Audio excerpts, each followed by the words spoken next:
Perkenalkan, nama saya Francisca Natasha Vera Manalu, NPM 2253021001 dari Prodi Pendidikan Matematika, mata kuliah Dasar-Dasar IPA bagian Biologi. Hari ini kita akan membahas tentang pernapasan. Hari ini kita akan membahas tentang materi sistem pernapasan. Nah, apa sih yang kalian tahu tentang sistem pernapasan? Kalau mendengar tentang pernapasan, pasti kalian langsung terpintas seperti hidung, oksigen, terus ada faring, terus ada paru-paru, dan lain-lain. Nah, pada slide pertama itu tentang sistem pernapasan. Nah, sistem pernapasan itu mempunyai tujuan adalah membantu tubuh untuk menyerap oksigen dari udara dan membuang gas sisa seperti karbon dioksida dari darah. Nah, manusia bernapas untuk memenuhi kebutuhan kadar oksigen yang diperlukan oleh tubuh. Dan sistem pernapasan itu ada dua, yaitu pernapasan eksternal dari luar, dan ada yang kedua itu pernapasan internal dari dalam. Kita masuk pada slide berikutnya, itu tentang organ bagian-bagian sistem pernapasan manusia. Nah, yang paling awal sendiri udara atau oksigen masuk pertama kali itu lewat rongga hidung. Nah, rongga hidung ini dalam gambar itu tersusun atas tulang keras dan tulang rawan. Dapat dilihat pada gambar yang ada di layar kalian.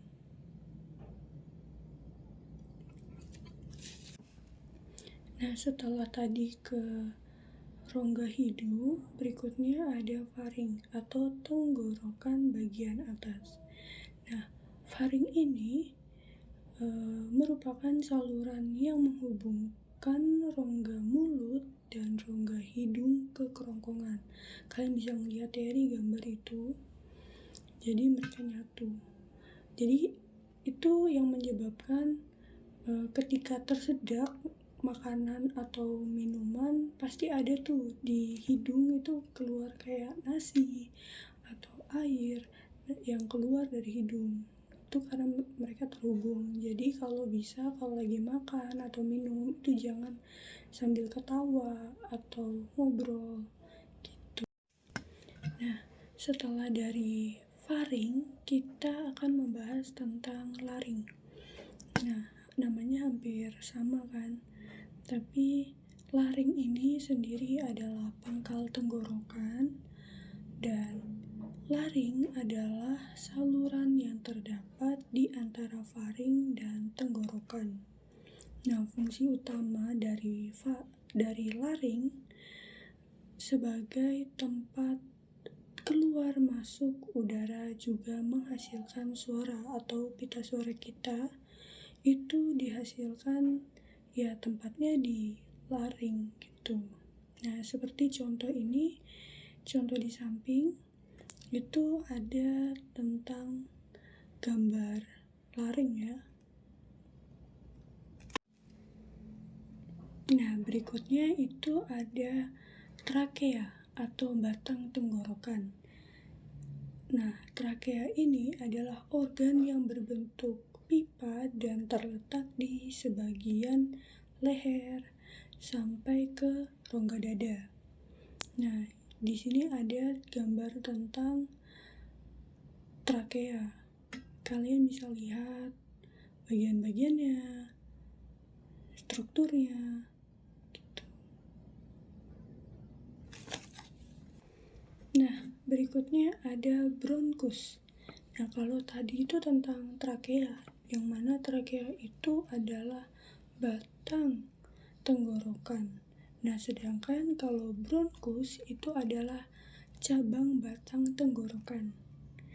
Nah, fungsi dari bronkus itu menyediakan jalan untuk udara yang ingin masuk dan keluar menuju paru-paru.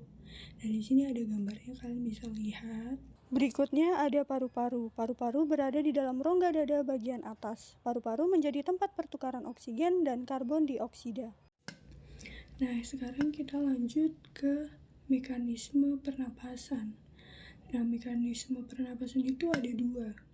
Yang pertama adalah pernapasan dada. Nah, pernapasan dada ini juga dibagi dua, yaitu proses inspirasi, yang mana keadaan bila otot antara tulang rusuk berkontraksi dan tulang terangkat sehingga volume rongga dada itu membesar.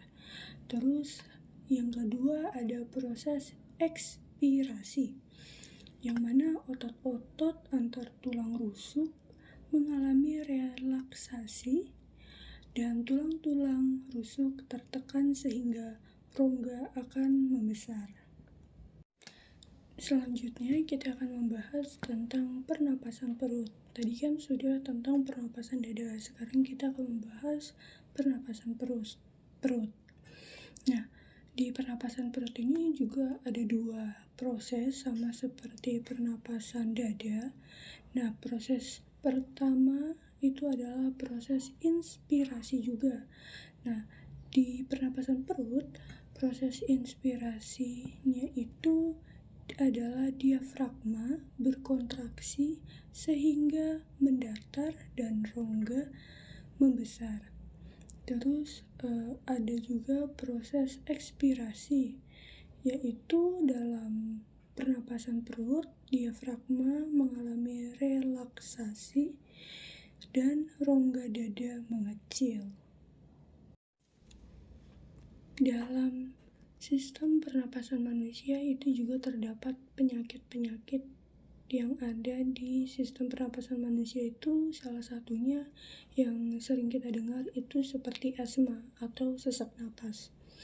Nah, terus ada asidosis, terus ada pneumonia, dan juga ada peradangan sistem pernapasan seperti bronkitis, itu radang bronkus, terus ada rinitis, itu radang rongga hidung, terus ada sinusitis, itu radang atas rongga hidung, terus ada pleuritis, itu radang selaput paru-paru. Serem juga kan, dan mengerikan banget kalau kita terkena salah satu penyakit pernapasan.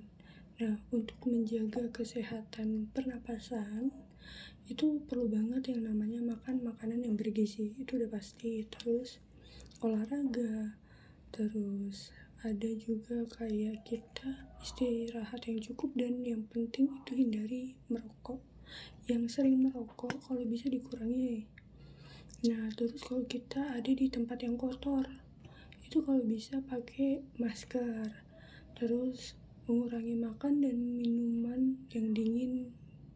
Terus hindari makan dan minum yang mengandung gula yang berlebih. Itu nggak baik untuk paru-paru, karena biasanya menghasilkan lendir di paru-paru. Itu juga nggak baik kalau kita makan minuman yang banyak gulanya. Lalu bagaimana sih cara untuk merawat sistem pernapasan kita? Nah, cara merawatnya itu mudah banget. Dengan cara di setiap rumah itu dipasang yang namanya ventilasi udara. Terus kedua itu kita menjaga kebersihan seperti menyapu, mengepel, agar terlihat bersih dan tidak banyak debu. Terus yang ketiga itu menanam tumbuhan hijau di rumah agar membuat udara lebih segar dan juga bersih. Terus yang keempat adalah mencegah ruangan lembab. Sekian presentasi dari saya ucapkan terima kasih.